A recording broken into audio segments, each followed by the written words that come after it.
Ulama-ulama lain dia pegang dengan hadis ni juga. Ni maksud Imam Abu Daud. Kalau dalam hadis hukum ni, kita kena ingat sunan. Apa makna sunan? Sunan Abi Daud. Mana kitab ini lebih diutamakan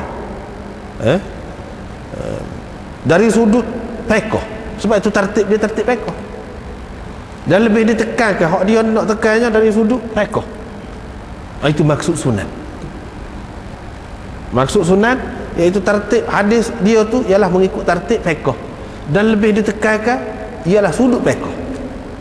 Maksud Imam Abu Daud iaitu dia nak menyatakan dalil bagi masing-masing ulama dalam membuat kesimpulan fiqh mereka.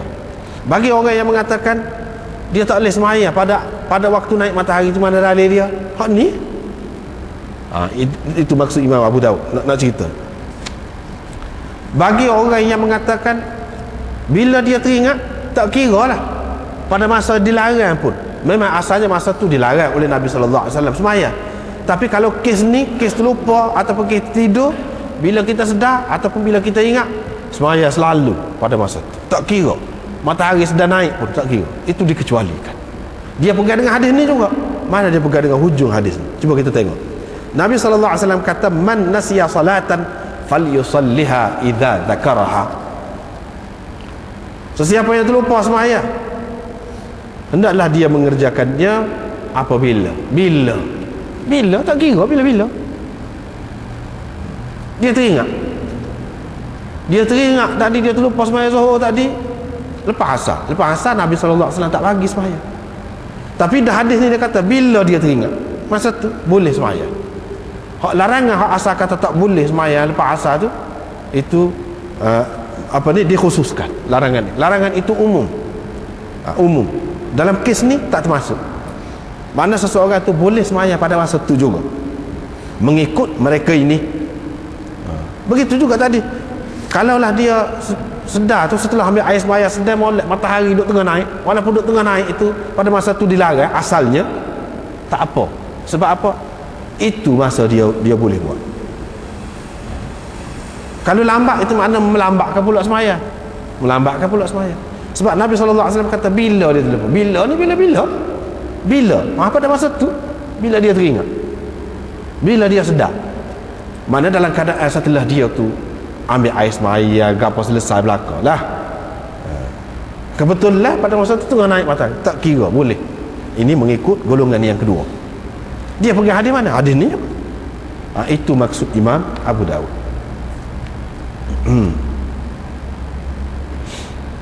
Hadis ni juga dia pegangnya.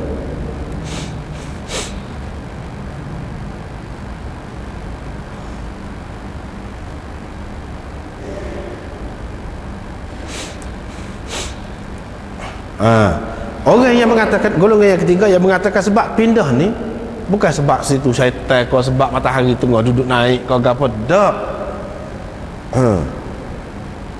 Hak ni dah kena matahari dah ni. Maknanya naik dah kena matahari dah. Dia kata pindah ni sebab situ tak ada tempat air. Sebab itulah setelah dia berpindah tempat tu, mereka pun ambil air sembahyang. Ambil air sembahyang tu mana tempat pindah tu, cari tempat air. Dengan maksud tu, bukan kerana tadi, tak ada kena-mengena. Kemudian Nabi SAW ambil air sembahyang dan suruh Bilal buat apa? Fa'aqama lahu, suruh Bilal qamat lah. Maka Bilal pun qamat lah untuk sembahyang itu. Hadis ni dia ada sebut qamat saja. Bagi orang yang mengatakan sembahyang ni hak qadha ni ada qamat saja, hadis inilah dia pegangan dia. Bagi orang yang mengatakan ada ban juga, dia pegang dengan hadis kemudian. Hadis ni tak ada. Hadis kemudian kita akan jumpa hadis yang kedua. Hadis ni hanya sebut iqamat saja. Walau bagaimanapun kedua-duanya boleh. Tapi kalau kita duduk rumah kita, bangun lewat, kita buat kejut orang lah, tak ada pasal tu. Lepas tu kita nak sembahyang seorang pun, kalau tak qamat tak bal pun tak apa, sembahyang gitu. Sembahyang gitu. Ini dalam keadaan dia ramai-ramai semua semua sekali tinggal semaya tu, molek lah. Molek lah bal tu qamat. Tapi kalau seorang-seorang tak perlu. Kalau 2 orang 3 orang boleh nak qamat. Tapi bal tu tak perlulah. Wak riuh tak ada pasal. Imam Syafi'i dan orang-orang sependapat dengan dia pegang dengan hadis ni lah, kata qamat. Sebab hadis ni hak kuat. Dan orang lain yang mengatakan azan pun ada juga, dia pegang dengan hadis lain lah. Kedua-duanya boleh, tak jadi masalah. Dan baginda bersembahyang shalla lahum as-subha, sembahyang subuh dengan menjadi imam kepada mereka. Itu makna shalla lahum, bukan sembahyang untuk mereka tak sembahyang, dak. Baginda bersembahyang dengan menjadi imam kepada mereka. Itu makna shalla lahum as-subh. Bila selesai sembahyang, Nabi SAW berkata, sesiapa yang terlupa sembahyang, falyusalliha idza dzakaraha.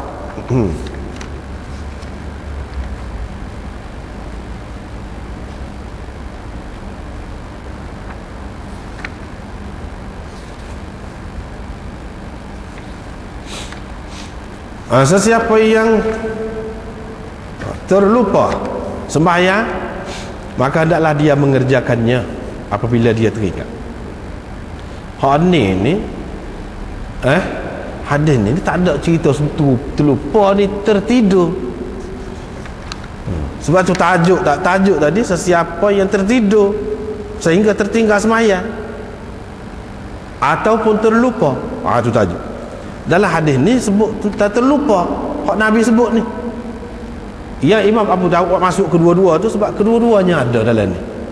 Hak nak berlaku kepada Nabi SAW dengan sahabat-sahabat dia tu tertidur, tak sedar sehingga terlepas sembahyang.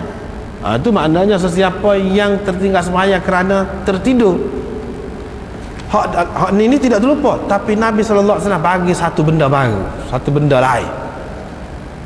Makna maklumat tambahan, iaitu serupa dengan hak ni juga. Maknanya kalau hak ni tidur, lepas tidur tu kena sembahyang, apabila sedar orang terlupa pun lagu tu juga.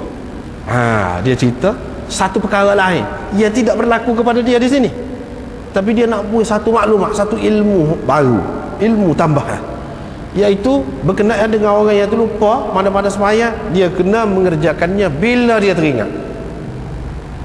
Bila dia teringat. Fa inna Allah qala, kerana Allah Subhanahu wa taala berfirman, aqimis salata lidzikra, dirikan sembahyang apabila teringat. Apabila teringat. Yunus berkata, Ibnu Syihab baca lagu ni, Ibnu Syihab Az-Zuhri baca lagu ni, aqimis salata lidzikra. Hak biasa-biasa kita duk baca aqimis salata lidzikri. Ini tidak, aqimis salata lidzikra. Baca lagu mana dia baca Quran lagu tu ke? Tidak, baca ketika meriwayatkan hadis ini. Bukan baca Quran. Baca Quran aqimis salata lidzikri lah. Baca ketika meriwayatkan hadis ini. Sebab Nabi SAW kata begini,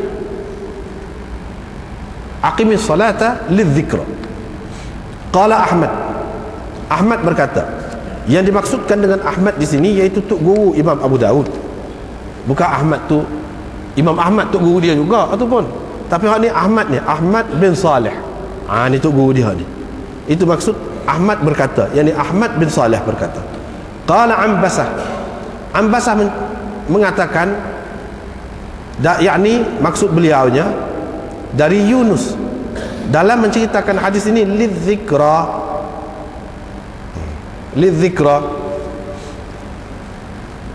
Sani kan, kalau kita perhati sanad dia tu, Ahmad bin Saleh ambil daripada Ibnu Wahab ambil daripada Yunus.